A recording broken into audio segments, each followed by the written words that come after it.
आपने सारी बात मेरी सुन भी ली। जी मैं सबसे पहले किसान का बेटा हूँ, जी और किसान मजदूर एक ही बात है, 36 बिरादरी किसान है। और किसानों के साथ जो पीड़ा है, मैं उस पीड़ा से मैं खुद भी दुखी हूँ। मैं उस पीड़ा को दूर करने के लिए मैं किसानों के बीच में आया हूँ। और अगर मुझे मौका किसानों ने दिया और मुझे मेरी मदद करी, तो मुझे लग रहा है कि किसान भाई मेरे साथ हैं, मुझे बहुत हौसला मिल रहा है। तो इन किसानों के साथ जो तकलीफ है ना, इन किसानों की तकलीफ नहीं छोड़ूंगा। वो तकलीफ मेरी होगी जो किसानों की तकलीफ अब की बार आपके गढ़ में सतपाल ब्रह्मचारी, मोहनलाल बड़ोली दो और आपके प्रतिद्वंदी है, किससे आपकी जीत मानते हैं आप? मैं किसी से नहीं मानता। जो जनता का प्यार है ना, तो जिताना जनता ने है। अगर अपनी ताकत होती तो मैं बता देता भाई मेरे से उसमें ताकत ज्यादा है, उसमें कम है। ये जनता का प्यार है, जनता की ताकत है। जनता जिसका साथ देगी वो ताकतवर है, और जनता जी के साथ नहीं है वो ताकतहीन है। भाजपा कहना है कि अब की बार 400 पार, क्या होना है आपका? अब मैं क्या कहूँ, पता तो आप सबको है। जी और 400 पार पीछे हरियाणा में कितने पार का नारा लगाया था? जी 75 पार। कितने पाए? एक जब दुकान पर चले जाते हैं ना, कई दुकानदारों की एक आदत सी होती है, वो जो एक 10 रुपए की चीज हो ना, उसके 25 रुपए भाव बोल दिया, अरे भाई टूट टाट के 10-12 में ले जाएगा। ठीक है, तो यह भाजपा सरकार तो 25 रुपये वो रेट बोल रहे हैं जो 10 रुपये की चीज नहीं है। भाजपा को भी पता है कि तुम्हारा हर जगह विरोध हो रहा है, तो पता नहीं क्यों किस उस पर किस आंकड़े पर कह रही है कि क्या कोई समर्थन उनके पास नहीं, कोई प्यार उनके पास नहीं, जनता उनको चाहती नहीं, और फिर भी वो 400 पार की कह रहे हैं। तो उनके क्या बताऊंगा। भाजपा के साथ जेजेपी के भी प्रत्याशियों का बहिष्कार हो रहा है, क्या कहना है? जी बिल्कुल हो रहा है, मैं देख रहा हूँ टीवी पे, लोग रोक रहे हैं, गाड़ियां तक रोक रहे हैं, और कहते हैं भाई इसको हम गांव में नहीं घुसने देंगे। बिल्कुल उसके साथ जो है बहिष्कार जनता कर रही है। जुराना के जो विधायक है अमरजीत ढांडा है, उनका कहना है कि जो चौधरी देवलाल की जो विरासत है असली पार्टी जेजेपी है, इन्हें लो नहीं। आपका क्या कहना है? चौधरी देवीलाल की विरासत को कहने वाले ढांडा साहब कौन होते हैं? वो तो उनके बेटे बताएंगे, उनके पोते बताएंगे। कुछ दिनों के बाद राहुल गांधी भी प्रचार के लिए सोनीपत में आ रहे हैं, तो आपकी पार्टी से कौन बड़ा ब्रांड एम्बेसडर होगा जो प्रचार प्रसार के लिए आएगा? मेरी पार्टी का जो ब्रांड है ना, वो मेरे किसान भाई सारी जनता मेरी ब्रांड है।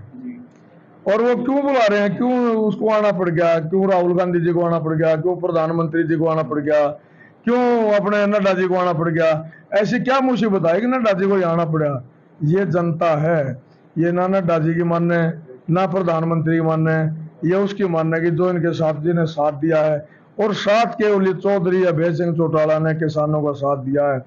जब 13 महीने किसान बॉर्डर के ऊपर रोक कर रखे, 3 मौसम चले गए, गर्मी सर्दी बरसात, और उन मौसम में कितना कष्ट किसान ने सहा, तो उनका साथ देने वाला 90 विधायक में से केवल एक चौधरी अभय सिंह चौटाला थे। तो किसान इस बात को भूलेंगे थोड़ा है, किसानों को कितना दुख दिया है, चाहे उसमें कोई भी भाजपाई आ जाओ, किसान भूलते नहीं। बहुत बहुत पीड़ा दी है किसानों को, हर जगह पीड़ा दी है। आज वहां दिल्ली में वो हमारी बहनें हैं, कहते हैं भाई दिल्ली बेटी बचाओ बेटी पढ़ाओ।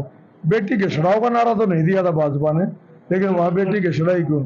और वो बेटियां जो हमारे भारत की आन बान शान, और जो तिरंगा, वो तिरंगा ऐसे नहीं पहनता। मैं भारतीय कुश्ती टीम का लगभग 13-14 साल कोच रहा हूँ। वो 4 घंटे मशक्कत करके, 4 घंटे प्रैक्टिस करके, बहुत हार्ड वर्क करके, लगभग 2-3 किलो पसीना एक टाइम में बहा के जब ओलंपिक से और एशियाड से मेडल आता है, आसानी से मेडल नहीं आता। और उन बहनों के साथ भी वो अन्याय किया गया जो आम आदमी के साथ भी नहीं होता होगा। ये क्या, अब ये वोट भी चाहते हैं, कौन देगा वोट, ये आपने बताइए। कुश्ती में बड़े बड़े दंगल जीते हैं, क्या चुनाव का दंगल जीतेंगे? कुश्ती में अलग चीज थी और चुनाव एक अलग चीज है, उसका आकलन जो है ना इसके साथ नहीं किया जा सकता। यहाँ जो जनता है, आज जो जनता का प्यार जो है मुझे मिल रहा है, और चौधरी अभय सिंह चौटाला ने जो इस्तीफा दिया है, किसान भाइयों का साथ दिया है। मैं भी एक किसान का बेटा हूँ, और किसान और मजदूर 36 बिरादरी एक हैं। वो अपने भाई जिसने उनका साथ दिया है, ये उसका साथ पक्का देंगे, 100% देंगे। अगर आज हमारे किसान भाई साथ नहीं देते तो कल हम गारा, मैं भी उसमें शामिल हूँ, तो हमारा वजूद नहीं रहेगा। तो किसान भाई अपने आप को नीचे नहीं गिराएंगे, वो उसका एहसान जरूर चुकाएंगे, और हर संभव चौधरी अभय सिंह चौटाला का किसान साथ देंगे साहब, और उसके हाथ मजबूत करेंगे। जितने भी एमपी सोनीपत लोकसभा से बन के गए हैं, उन्होंने मुड़कर जीतने के बाद जींद की जनता को अपना चेहरा नहीं दिखाया है। क्या अनूप दहिया कल को जीत जाने के बाद जींद में मिलेंगे, जींद की जनता के बीच रहेंगे? 100% मैं जनता के बीच में रहूंगा। मैं तो जब भी आया हूं ना, मैं जनता से बहुत नजदीक रहा हूं, मैं जनता के कभी दूर नहीं गया। और मैं ग्रामीण अंचल में पैदा हुआ हूं, ग्रामीण में ही पला पोसा हूं और सरकारी स्कूल में मैंने पढ़ाई भी की है। आज भी मुझे पूरे गांव का, देहात का, समाज का 9 हलकों में, जिला जींद में भी, जिला सोनीपत में भी पूरा प्यार मिल रहा है। ये उन्हीं का कारण है कि मैं जनता के बीच में रहता हूँ और जनता के बीच में आऊंगा। जीत के बाद जींद की जनता के लिए कौन सा काम करेंगे आप? उसके लिए 3-4 काम मेरे मन में है। सबसे पहले तो जो किसान दुखी हैं, मैं अपने किसान भाइयों के साथ हो गए और इनका दुख पूछ गए। जैसे भाई MSP का मामला है, कुछ और भी कई मामले हैं, उसको मैं दूर करने का पूरा हर संभव प्रयास करूंगा। दूसरा, हमारे बच्चे कुछ नशे से जुड़े हुए हैं। मैं चाहता हूं जो नशा है, वो कहते हैं ना, चोर को क्या मारा, चोर की माँ को मार दो। ये नशा चलता कहाँ से, उस ठिकाने को नष्ट करने का काम करूंगा। तीसरी बात, जो हमारे अस्पताल हैं, स्कूलों का क्या हाल कर दिया। स्कूलों में तो बोली बोल दी सरकार ने, अरे भाई जो गरीब के बच्चे हैं वो कहाँ पढ़ेंगे। स्कूलों की बोली बोल दी, उनकी रजिस्ट्री तक कराने के लिए तैयार हो रही है सरकार। हम ये करेंगे भाई, जो सरकारी स्कूल हैं उनमें इतनी अच्छी पढ़ाई हो कि प्राइवेट स्कूलों के बराबर में हमारे सरकारी स्कूल के बच्चे टेस्ट देने में सक्षम हो सकें। खेल को अच्छी तरह से जानता हूँ और खिलाड़ी खेल का भला नहीं करेगा और किसान का भला नहीं करेगा। मैं किसान भी हूँ, खिलाड़ी भी हूँ और खिलाड़ियाँ और किसान का हमदर्द भी बनकर रहूँगा। ये मेरी एक अपनी भी खूबी है और सब भाई मेरे जानते हैं मैं इनका किसानों का दुख दूर करने के लिए। और जैसे हमारे खिलाड़ी भाई हैं, उनकी सरकार ने जूनियर, सब जूनियर के जो स्कॉलरशिप होया करते, वो स्कॉलरशिप खत्म कर दिए।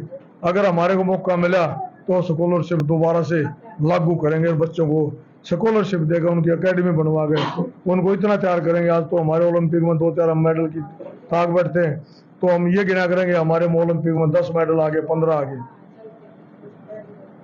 हम ओलंपिक में मेडलों की कतार लगाने के फिराक में हैं। धन्यवाद।